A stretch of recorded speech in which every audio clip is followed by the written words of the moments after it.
आप अहबाब में कोई उर्दू स्पीकिंग वाले हैं तो वो अपने सवालात कमेंट्स में भी उर्दू में लिख सकते हैं। उर्दू में आपको मुफ्ती साहब जवाब दे देंगे।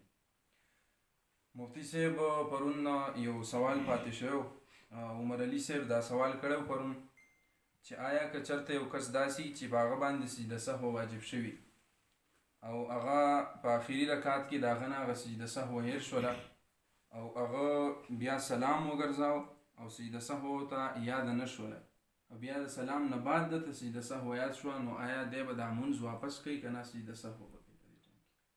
السلام علیکم ورحمت الله وبرکاتہ.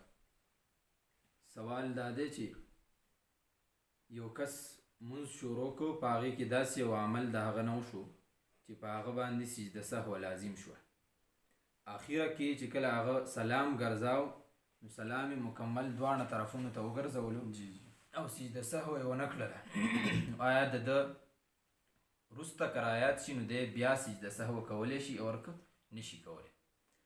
جواب دا دی چې که چرې دا سړی دا شخص دا بنده د مونځ خلاف څه عمل نه کړی او د سلام ګرځولو او دغه شان د سجده سهوي د رایادېدلو په منځ کې ډېره وقفه هم نه تېره شوي، نو دی دې هم دقه شانتې سجده سهوي له لاړ شي او سجده سهوه دې وکړي، د ده مونځ به مکمل شي او مونځ به یې درست شي.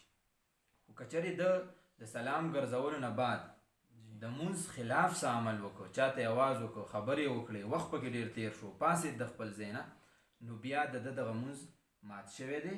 د دې مونځ دوباره اعاده واجب ده، دی به دوباره د دغې مونځ اعاده کوي.